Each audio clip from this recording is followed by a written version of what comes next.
My experience is that if you have those fixed goals, and once you start to get used to the trainer, you should be able to produce very similar powers in those shorter duration efforts, not the sprints, but on those sort of VO2 efforts to what you should be doing out on the road.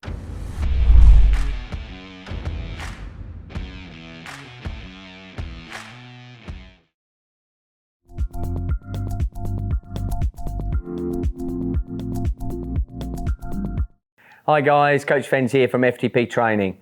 Joined this morning by another founder of the Watts Factory and also one of my head coaches in FTP Training, Damien Mason. Thanks for coming in today, mate. No worries, mate. Good to be here. Fantastic. So look, what we're going to do today, guys, is talk through the things that can go wrong and the things that you need to address with indoor training. With the popularity of new platforms like Zwift, Trainer Road, Perf Pro, Sufferfest, it's really important to understand, the pitfalls of some of this stuff, and how to get the best out of your indoor training. What do you see as some of the common things that people sort of do wrong when they're trying to get on the ergo and set up, an ergo plan? If they don't actually have a plan in the first place, if they think, look, I've got to do some training, I'm going to jump on my ergo for an hour. If you've just got your old mag trainer in the garage, and even if you've got one of the smart trainers, but there's no actual plan or structure that you're going to follow. Most of us have done it. 10 minutes into the ride, you're going, what am I doing this for? You're sitting inside, there's not a lot going on, there's no actual goal that's in the session. So after 10 or 15 minutes, even though you're physically fine, you're already bored, your brain switches off and you don't want to be there. So straight away, you're not enjoying what you're doing, you get off the bike and you don't even get the session done. So first and foremost, there has to be, and this is true of any training, but definitely with an ergo, it's an increased requirement. There has to be a plan or a goal behind the session, how often you're going to be doing it, how long you're going to be doing it for. Most people in the shop, they come in, they do about an hour. 90 minutes is about the max for most people. Not so much physically, but just that mental drain. Just sitting in one spot, there's only so much going on around you. So definitely you've got to have some targets, a plan to follow, a specific workout, just so that you can give yourselves little targets within the session. So even though you're going to be on there for 60 minutes, you haven't got a lot of outside scenery to look at. You're not riding with mates necessarily.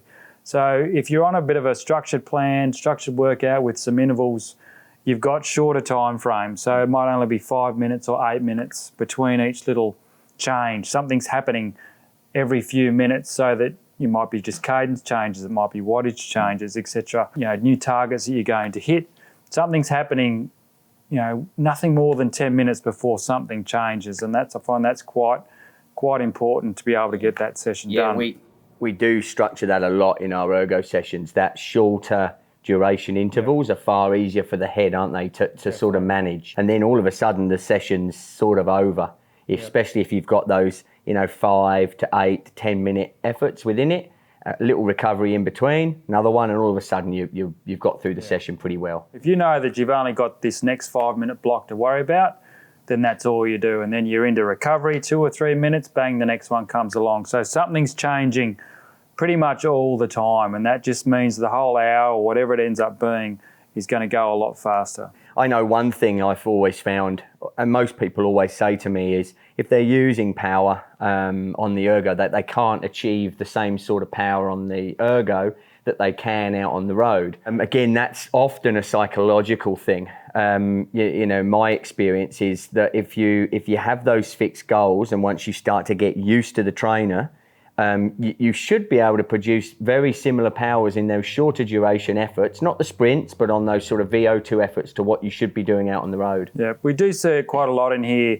The RPE on the trainer typically is higher. So guys get a sense that I just seem to be working a lot harder for the watts that I'm seeing. That's really common. And I reckon 9 out of 10 people, when they jump in here on the shop and they do a session and they've got those wattage targets, their mind is telling them this is harder than it should be.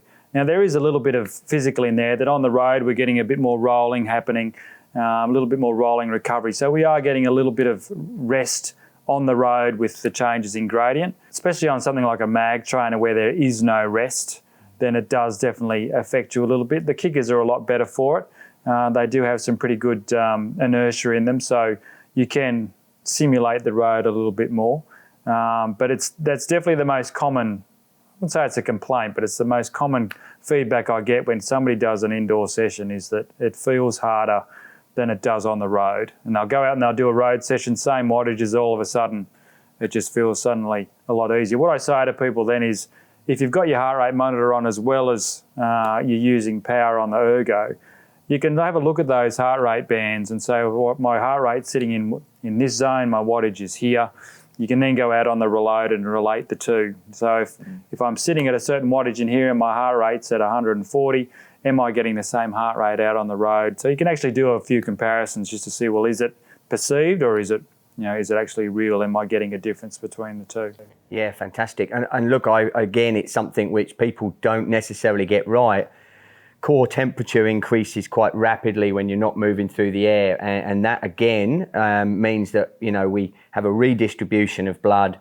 We're trying to get rid of that heat, and that can cause a reduction in power output and an increase in heart rate once we go without a fan. So a big fan is a vitally important component of ergo training, isn't it?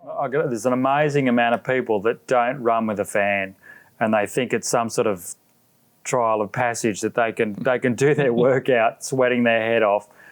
It's all of that for all the reasons you just said. You're overheating, the body just isn't functioning properly. We run some pretty big fans here and guys just crank them right up because and even then, the fan's on them full bore and they're still sweating much more than they would be out on the road. So without a doubt, controlling that core temperature indoors, depending on, especially depending on your environment, if it's a hot day outside, it's hot in your garage, etc., definitely will affect your performance. We've talked about the difference in something like a kicker or a Le Mans trainer over the, a standard old put your wheel in, a cheaper ergometer. And there is massive benefit, isn't there, in having that inertial effect from, say, the kicker or any one of the new sort of load ergometers, basically. Does make them feel much more like the road, and it is a more enjoyable experience. Oh, definitely. And you can even to what you can simulate on the trainer. So on a pretty standard fluid or a mag trainer, you're pretty limited as to what cadences you can run, what sort of sessions you can do. Like a Le Mans, for example, you're fixed with how much you can actually do in that workout. On a proper smart trainer, you can simulate pretty much any style of riding you want to do, whether it's low cadence strength work, high speed sprinting. Using those smart trainers will allow you to ride whatever cadence you want. So you can simulate pretty much, other than a full track sprint where you're probably going to kill yourself, but you can pretty much simulate just about any session that you want that you would do out on the road on the trainers.